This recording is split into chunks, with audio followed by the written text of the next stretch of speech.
દૈનિક બાઇબલના વાંચનો. તારીખ 6 જુલાઈ 2026, સામાન્ય કાળના 14મા અઠવાડિયાનો સોમવાર. આજે માતા ધર્મસભા સંત મારિયા ગોરેતીનો તહેવાર ઉજવે છે.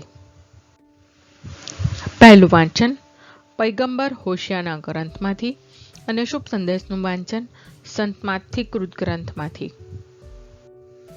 પહેલું વાંચન પૈગંબર હોશિયાના ગ્રંથમાંથી, અધ્યાય 2, કલમ 16-18 અને 21-22.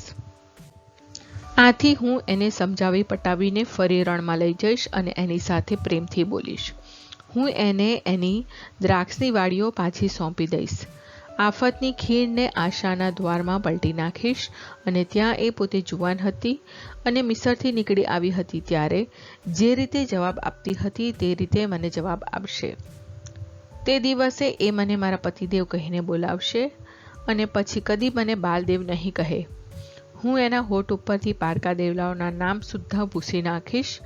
તે ફરી કદી તેમના નામ નહીં લે. મારી પ્રજા, હું તારી સાથે કાયમનો લગ્ન સંબંધ બાંધીશ. હું તારી સાથે ધર્મ, ન્યાય, અચળ પ્રેમ અને મમતા રૂપી પલ્લાથી લગ્ન સંબંધ બાંધીશ. હું તને મારી વફાદાર પત્ની બનાવીશ અને તું તારા પ્રભુને ઓળખવા પામીશ. આ પ્રભુની વાણી છે, તે આપણો આધાર છે.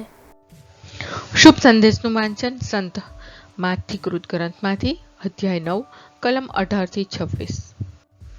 ઈસુ લોકોને આમ સમજાવતા હતા. એવામાં એક અમલદારે આવી પગે પડીને તેમને કહ્યું, મારી દીકરી હમણાં જ મરી ગઈ છે, પણ આપ આવીને આપનો હાથ તેના ઉપર મૂકો તો તે જીવતી થાય. એટલે ઈસુ ઉઠીને પોતાના શિષ્યોની સાથે તેની પાછળ જવા લાગ્યા. એવામાં એક બાઈએ પાછળથી આવીને તેમના જબ્બાની કોરને સ્પર્શ કર્યો. તેને 12 વર્ષથી રક્તસ્રાવ થતો હતો. તેના મનમાં એમ કે હું એમના જબ્બાને અડવા પણ પામું તો સાજી થઈ જાઉં. પણ ઈસુએ પાછા ફરીને તેને જોઈ અને કહ્યું, બેટા, હિંમત રાખ, તારી શ્રદ્ધાએ તને સાજી કરી છે. અને તે જ ક્ષણે તે બાઈ સાજી થઈ ગઈ. ઈસુ પેલા અમલદારને ઘેર પહોંચ્યા ત્યારે ત્યાં વાજાવાળાઓને અને ભેગા થયેલા લોકોને ઘોંઘાટ કરતા જોઈને તેમણે કહ્યું, તમે બધા બહાર જાઓ. છોકરી મરી નથી ગઈ, ઊંઘે છે. પણ લોકોએ તેમને હસી કાઢ્યા. લોકોને બહાર કાઢ્યા પછી તેમણે અંદર જઈને છોકરીનો હાથ પકડ્યો એટલે તે બેઠી થઈ ગઈ. આ વાત તે આખા પ્રદેશમાં ફેલાઈ ગઈ. આ પ્રભુની વાણી છે, તે આપણો આધાર છે. પ્રાર્થના. ઓ મારા પ્રભુ ઈસુ, હું મારા પાપો માટે પસ્તાવો કરું છું. મારા પાપો માફ કરો. મારા હૃદયમાં આવો.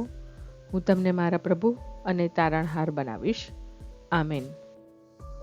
પ્રભુ તમને સુખી રાખો અને તમારી સંભાળ રાખો.